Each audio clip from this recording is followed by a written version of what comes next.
তো এখানে আছে হচ্ছে রুটি, আমরা এখন দিতে যাচ্ছি। পাখি গেট লাগাও, গেটটা লাগা দাও। এখন হচ্ছে বাজে সন্ধ্যে 7টা। তো আজকের ব্লগটা আমি সন্ধ্যে 7টা থেকে শুরু করলাম। এদিকে আমার শ্বশুর পুঁইয়ের শাক নিয়ে আসছে। শাকগুলো অনেক সুন্দর সুন্দর, হাইব্রিড না আম্মা?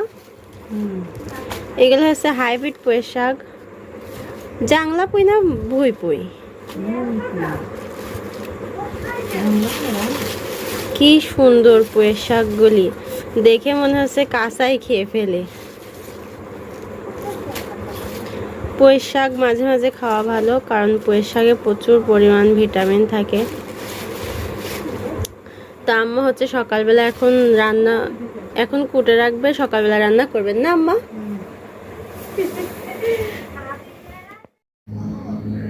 আব্বা যে শুধু পুঁইয়ের শাক আনছিল তা না, এখানে বেগুন আর হচ্ছে পটল আর সাথে কচু আনছিল। আর কচু সিদ্ধ করে ইলিশ মাছ বা ডিম এগুলা দিয়ে রান্না করে খেতে ভারী মজা লাগে। তো আমি ওইগুলো সবগুলোই হচ্ছে মেঝেতে ঢালছিলাম, ঢেলে একটা একটা করে বাছবো। এখন বেছে পলিতে ভরে ফ্রিজে রাখবো। তো বেগুনগুলো অন্যান্য বেগুনের চাইতে আজকের বেগুনগুলো অনেক সুন্দর ছিল, আর এখনকার বেগুনেতে বীজ ভরা থাকে। তো যাই হোক, আমার শ্বশুর বাজার এনে আমাকেই বলে যে শিরিনা বাজার এনেছি, বাজারগুলো ঢেলে ফ্রিজে রেখে দাও। আসলে সংসারের ঝামেলা আর সব দায়িত্ব পালন করাই হচ্ছে মেয়েদের কাজ।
এদিকে আজকে সকাল সকাল আমি উঠে পড়েছিলাম, এখন বাজে 8টা।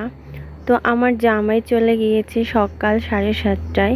আমার শাশুড়ি আম্মা সকালবেলা উঠে ভাত তরকারি রান্না করে তাকে অফিস দিয়ে পাঠাইছে। আর আমি ভাবলাম যে ও যখন চলে গিয়েছে, এখন দায়িত্ব হিসেবে আমি সব কাজগুলো আস্তে আস্তে কমপ্লিট করে ফেলি। নুরও ঘুমিয়েছিল, তো ঝটপট ঘর ঝাড়ু দিয়ে উঠানটা ঝাড়ু দিয়ে নিচ্ছি। কিন্তু উঠান ঝাড়ু দেওয়ার আগে আমি কবুতরগুলোকে খেতে দিলাম, তার কারণে ওরা অনেক ক্ষুধার্ত ছিল। কালকে বিকেলবেলা খাবার দেওয়া হয় নাই, গম ছিল না, ফুরাই গেছিল। তো 2টা কবুতরই বাইরে বের হয়েছিল, সব কবুতরের ডিম ফুটে বাচ্চা বের হয়েছে, এই জন্য বাইরে বের হচ্ছে না। হঠাৎ করে পাশের বাড়ির দাদা আসার পরে তার সাথে একটু গল্প করলাম, করার পরে আমি আবার ঝাড়ু দেওয়া স্টার্ট করে দিলাম। এরপরে ঝাড়ু দিতে দিতে দুপুর হয়ে যাবে, রান্না করতে যেতে হবে। তো এখন যাইতেছি হচ্ছে রান্না করতে। তো আজকে প্রচণ্ড গরম, বাইরে রোদ পড়ছিল, তো তারপরেও রান্না করতে হবে, কিছু করার নাই। তো এখানে হচ্ছে ডাউলের পানিটা দিয়ে দিয়েছি, ফুটে গেছে।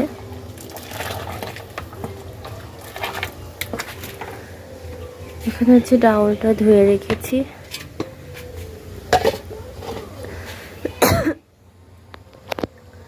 এবার পানিটাকে কমিয়ে ডাউলটা দিয়ে দিব।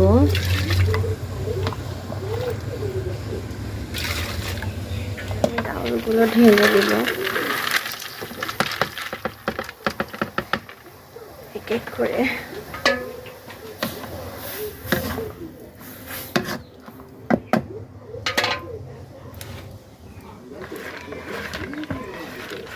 এগুলো মুছে দিয়ে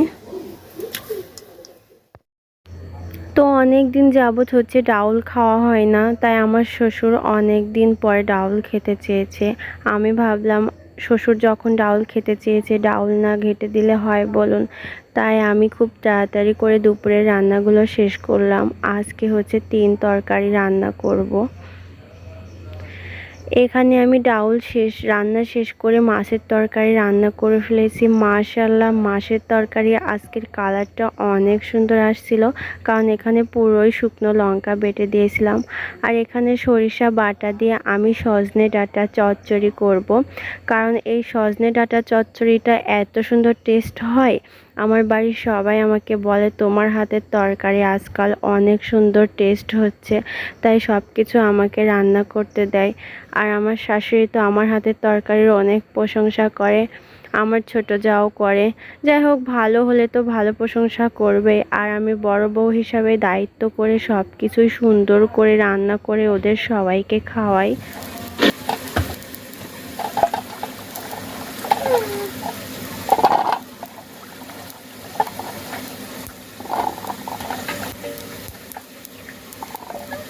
কি বাবা,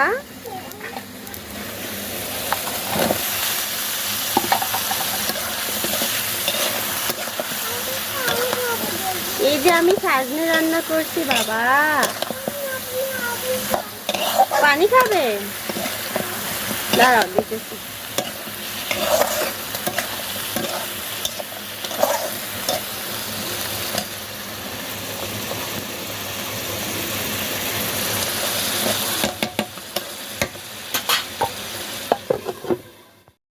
তো মশলাটা কষিয়ে আমি সুন্দর করে তরকারি রান্না করার মতো পানি দিয়ে হালকা করে পানি দিয়েছি এখানে।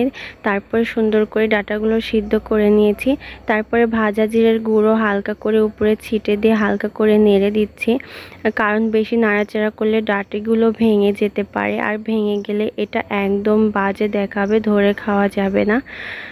তো যাই হোক, ডাঁটা চচ্চড়িটা আজকে কেমন হয়েছে সবাই কমেন্ট বক্সে জানাবেন প্লিজ।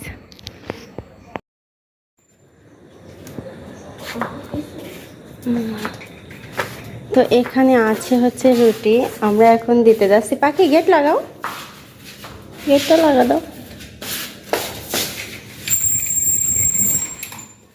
এখন হচ্ছে বাজে সন্ধ্যে 7টা। তো আজকের ব্লগটা আমি সন্ধ্যে 7টা থেকেই শুরু করলাম।